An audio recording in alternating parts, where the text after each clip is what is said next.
Hello friends, Reckless here. Today we're going to be going over the Runeterra metagame, and we're going to be using Mastering Runeterra's meta tier list to go over it. We'll go over the top 10 decks and figure out, what we should be playing for ladder to get that sweet LP. Deck number 1, even though it doesn't have the highest win rate, is Rise with Ionia. We went over this last week. It's essentially an Ionia control deck.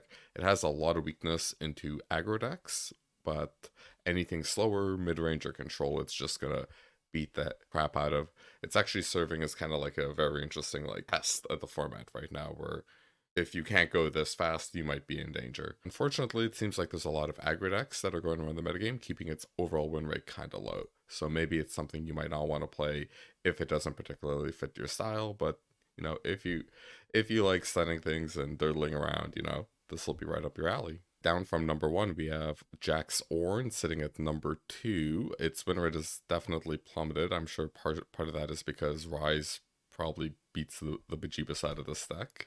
And yes, it does. And yeah, this is basically a mid-range, like aggro mid-range deck with a ton of weapons and forge. So yeah, you can make big units, smash face, and these are the perfect decks to get blown out by stuns and then a landmark based win condition. At number 3, we have Teemo Tristana. This seems to be basically your classic Yordle Bandle City value deck, and it's rocking a atrocity win condition. In fact, there is a guide on Mastering Runeterra where it's claimed to be a control deck.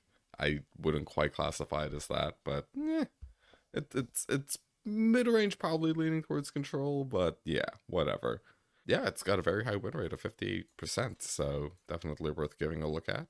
At number 4, we have Nar Tristana at 54% win rate, and again, this Tristana got a buff in patch 4.1. She has impact, so I don't know if that's the whole reason we're seeing a little more Tristana experimentation, but it is what it is, and this is just very reminiscent of the old Gnar Gangplank aggro deck, but instead of Bilgewater, we have Noxus, and thankfully, this deck is running Revel's Feast. I'm a huge fan of this card, and I think it's very good, and it seems they're all playing 3, which makes a lot of sense, because they have a crap ton of Yordles and Fae. They're just doing the Yordle City thing of going, Vandal City thing of going super wide, and then, you know, Reveler's Feast is going to represent like 12 damage a lot of the time, or at least 10.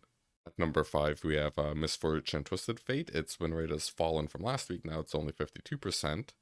But yeah, this is just your classic stock on the cheap units, and then burn to seal the deal. Reveler's Feast seem to be a little more common. I think the last week's versions didn't have as many of them, and some are playing 2 Eye of Nagakoboro, some are playing 3, but thankfully they're all playing 3 Decimates, so yeah, pretty standard.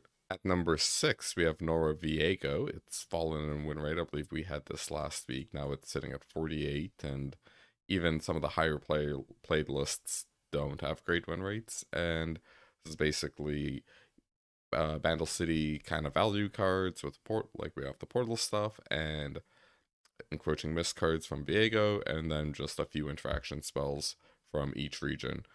Essentially a control deck.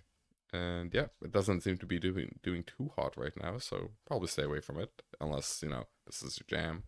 At number 7, we have Callista Nocturne, and this is essentially a fearsome deck. I think Cephalopod brewed something like this up last season, except currently a lot of people seem to be playing Soul Cleave. It's rocking a 55% win rate. Now, fearsome seems to be a pretty good keyword if you're going to be playing against a lot of Bandle City, since a lot of this stuff has 2 power. So you're going to be able to push a metric ton of damage. And this might be a pretty good Soul Cleave deck, because targeting Wraithcaller is gonna give you two mist wraiths on for 3 mana, pretty good rate, especially when you look at Risen Mists, and you still have a pair of 4/3 attackers to just hurl at the opponent. At number 8, we have classic Annie Jin at a 50% win rate. I'm pretty sure this is just floating around mostly because it's gonna hard counter Ionia Rise, and yeah, it seems the lists have gone pretty clean. They're just on 3 for Risen Decimates, as opposed to like we used to see a a sigil of malice sometimes float around, which I wasn't really a big fan of. And also, only one list has augmented experimenter. At number 9, we have Gwenani. It's definitely lost a lot of its win rate. It's down to 48% now, compared to last week where it was significantly higher. I think it was like in third place.